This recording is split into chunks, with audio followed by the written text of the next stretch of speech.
It is day one of V10. I'm super excited to get straight into this workout, but a couple of little warning signs before you start this program. Using vibration increases your circulation. It will help your detoxification pathways and your lymphatic drainage. That, if you're not used to it, can make you feel a little bit unwell. The more the stimulation and circulation through your body, if you haven't previously done it, will clean out the toxins in your body. So you don't have to do this day 1 to day 7 with me if you start feeling a little bit icky, and that is also okay. Better out than in, right? We want all those toxins out rather than staying in, but maybe just do it 1 every 3 days or 1 every 2nd day. See how you go, see how you're traveling, and even you can drop down the time frame from 10 minutes to 5 minutes. This is completely your workout. I'm just the guide up the top here showing you what exercises that you can do on the vibration plate. We're going to aim for 10 minutes today, and today is going to be a full body mobility session standing on the vibration plate. Let's get into it. I usually set my vibration plate up to around level 50, but just know that everyone's vibration plate is very different. This is also going to be quite difficult for me. I'm doing this from scratch, 10 minutes with you. So there's no cuts or retakes, it's just what it is. All right, standing on that vibration plate, we're going to start with the neck. We're going to open up and mobilize our neck. So what I want you to do first is look right for me. Notice the range of motion you've got there. Come back to center and look left. One side usually is a little bit stickier compared to the other. Just keep that in mind. We're going up and then down. And my vibration plate's so noisy, so hopefully you can hear me okay. We're going right ear to right shoulder, left ear to left shoulder. These are all the different ranges of motion that your neck does. So here's an amazing strength training exercise for your neck if you ever wake up with a stiff neck or you start to get a headache. I want you to place your right hand on your temple and add opposing forces for me. So I'm pushing my head into my hand as my hand pushes back. We'll do this for 5, 4, 3, 2, 1, and go the other side. Add opposing forces. This is quite heavy, your head. It's about 6 kilos, and this weedy little thing's holding it up. So we want to make sure that this has a little bit of strength training added into it, the neck.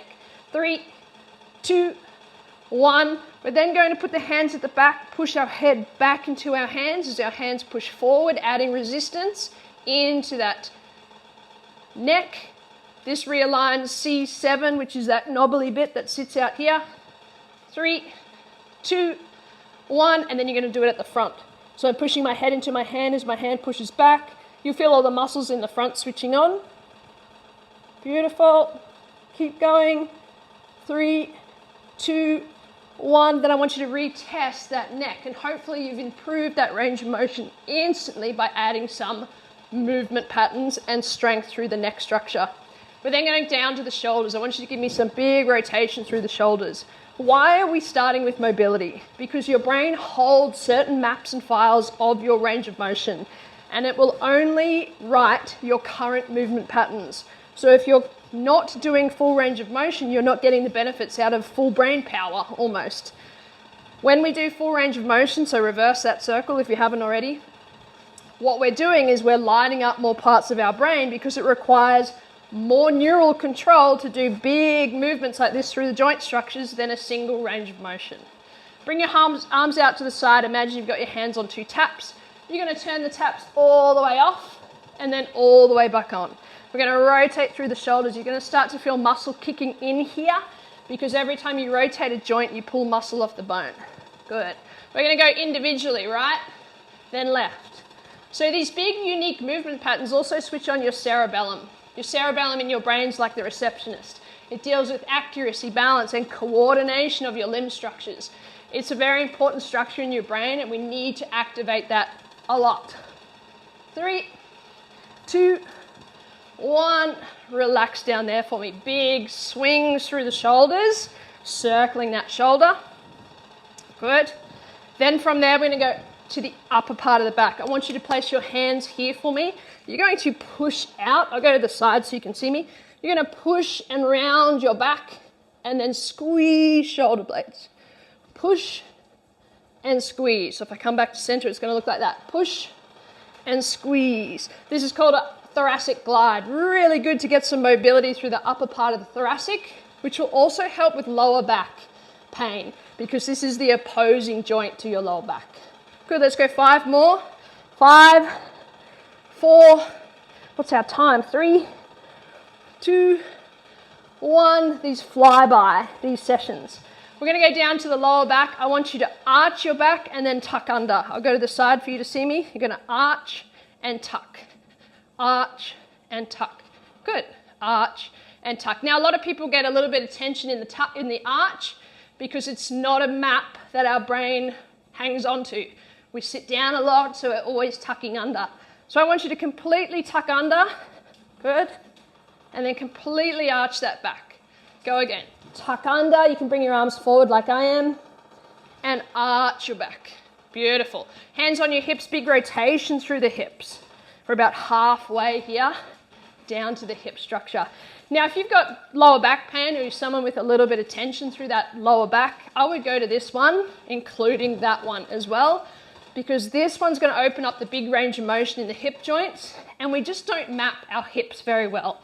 The lower back and the SI joint here is very stiff and stagnant, and if an area in the body doesn't move, we get what's called more nociceptors, so more threat signals in that area telling our brain something's wrong in that area. How we cut down those signals is movement. The more movement in big range of motion, the more you cut down those signals. Change the loop direction for me. Rotate the other way. Beautiful. So nice big hip circles is going to get that joint structure in your hip rotating like that. And your hip joint is a ball and a socket. So we want to do that as much as possible to create the map in the brain. Beautiful. From here, you're going to go to knees. I want you to bring your knees or your feet together. You can either stand on the side of your vibration plate to get more stimulation or go to the middle, wherever you feel comfortable. But what we're going to do here is circle the knees. Now, your knees are a hinge joint. They do a lot of this, up and down. So we actually want to open up the mapping system in those little indiscrepancies that they do, which is internal and external rotation. So the brain has a better predictability of how they move through the world, which is tiny movement patterns. Change the loop direction. Good. Great for knees. If you're someone who struggles with tension and tightness in the knees, you want to be doing more mobility through rotation and circles and in internal, external rotation. Widen up the legs. We're going to internally rotate the knees, swivel and circle them around. Almost like you've got a pen on the end of your knee and you're drawing a semicircle in front of you. Big circles. You can see how I'm rotating my knees to do that. Now, I always say there's nothing that your knees don't do that your feet and your hips don't do. Have a look, they work together. So we want to make sure you've got great mobility in the hips and the feet if you are a knee pain person. Change the loop direction. Woo. Go the other way. So much harder on vibration. So much happening. I probably went a bit too hard in my vibration. I could have gone down a level, but anyway. Good.